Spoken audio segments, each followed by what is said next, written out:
1-р ангийн математикийн хичээлийн сэдэв хорогдуулах, ялгах, зөрөө олох.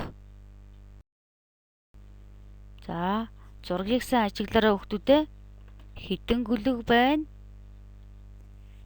За, захын 2 гүлэг нь яс цуусан байна. Яс цуусан 2 гүлгийг сайн ажиглаарай. Нэг нь яваад өглөө. Дахиад нэг яс цуусан гүлэг яваад өглөө. За, тэгвэл анх хэдэн гүлэг байсан бэлээ? За, 2 гүлэг маань сая яваад өгсөн гэдэг маань хорогдож гин, хасагдж гин. Тийм учраас бид нар 2 гүлгийг ямар үйлдэл хийх вэ?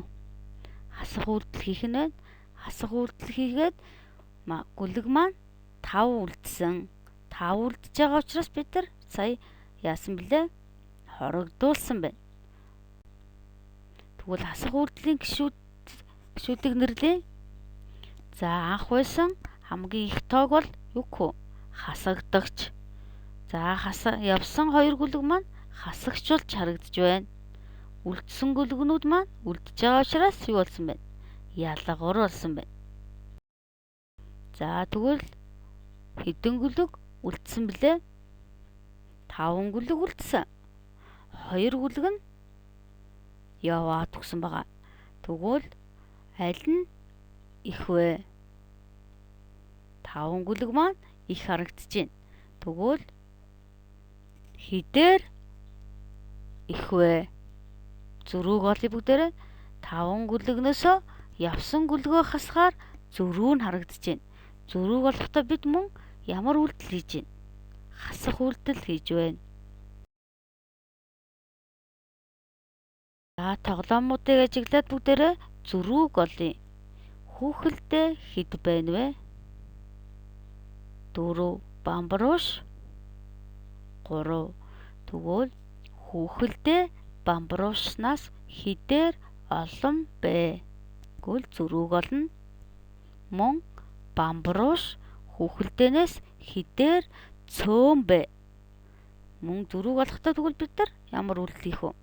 Хасах үйлдэлгээд тоглоомнуудын маань зөрүү нь 1 байна. За, зургийг сайн ажиглаарай. Элсэн дээр хүүхдүүд тоглож байна. 1-р зураг. За, 2-р зураг дээр нэг хүүхэд явлаа, баяртай гэд явсан байна. Тэгвэл ямар үйлдэл хийх вэ? За, хүүхдүүдээ бүгдээрээ дүрсээр тэмдэглэе. 1, 2, 3, 4, 5, 6. 6 хүүхдээс учраас 6 дөрвөлжин. 6 дөрвөлжингөөсөө нэг дөрвөлжингийн авахаар хэдэн дөрвөлжин үлдэх нь вэ? 5 дөрвөлжин. Тэгвэл мөн хорогдуулж байна. Нэгээр хорогдлоо. За, зургийг сайн ажиглаарай. Хэдэн дэгдэхээ вэ? 7 дэгдэхээ.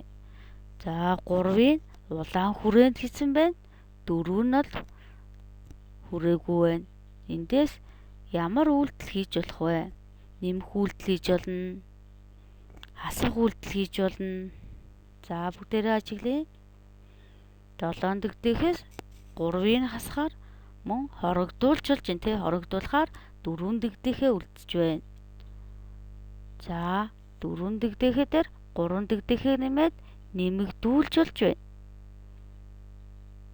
За, тэгвэл байрын сэлгэж болж байна. Сэлгээд 7 дэгдэхээ гаргаж болж байна. Мөн зөрүүг олж болж байна. Хүрээнд байгаа дэгдэхээ хэдээр цөөн байна үгүй. Дэгдэхэнүүдээсгүй л нэгээр цөөнгөө зөрүү нь харагдаж байна. За, зургийг сайн ажиглаад хасах үйлдэлийн гишүүдийг нэрлээрэй. Олоорой. За, анх 7 самар байсан байна. 2 самрын цөмөөд эдсэн бол хэдэн самар үлдэх вэ? За, тэгвэл бүгдээрээ цонхон дотор 1-р гишүүнийг хасагдагч, 2-р гишүүнийг хасагч, 3-р гишүүнийг ялгуур гэнэ. Тэгвэл ялгуур нь хэд үлдэх вэ?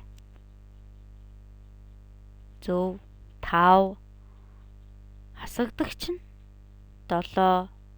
Хасагч нь 2. Тэгвэл хасах үйлдэлийн гишүүдийг олж болно. За зургийг ажиглаарай. Хэдэн мал байна вэ? Бүгд мал маань. За тэгвэл үнэнүүд бэлчээрт гарахад бид нар тугалыг ялгаж авах ёстой тийм ээ. Хэдэн тугал байна вэ?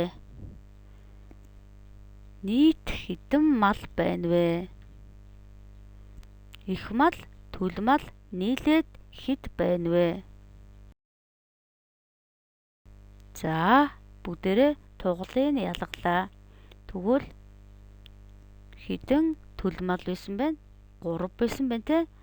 За одоо тэгвэл сайн. За тэгвэл их мал маань хашааны гадна үлдээд төл мал нь хашаандаа байна. Тэгвэл эндээс ямар үйлдэл хийж болох нэ? Бүх мал маань 8 байсан байна. 8-аас 3 төлийг хасаад хорогдуулж болно. Хорогдоод 5 үнэ үлдэх нь байна тийм ээ. За тэгвэл саяны бодлогыг олон аргаар бодож болно нөхдүүдээ. Өөрийнхөө чаддаг аргаараа бодоход бол хэлбэр болно. 8-ыг 3-аар хорогдуулж болно шугамаар. 8-ыг дараалан нэг нэгийг хасжуулж байна. 8-аас 3-ыг хасжуулж байна. 8 нь дөрвөлжин дүрсээр орлуулад нэгийг хасаад дараалан хасаад тавьж болж байна. 8-аас 3-ыг хасаад 5 гаргаж болж байна те. Бодлогыг олон янзын аргаар бодож болно. За зургийг ажиглаад бүгдээрээ хасах үйлдэлтэй тоо зохиогоорой. Анх хэдэн лир байсан бэ? Зөв.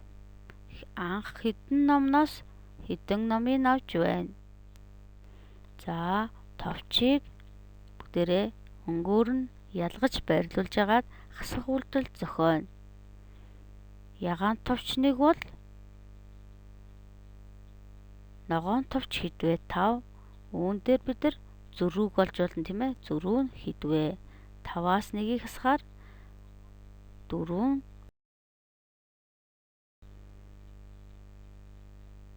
За гэрийн даалгавар. Гэртээ сурах хүчгийн хуудас 50-51-ийг бие даан бодоорой.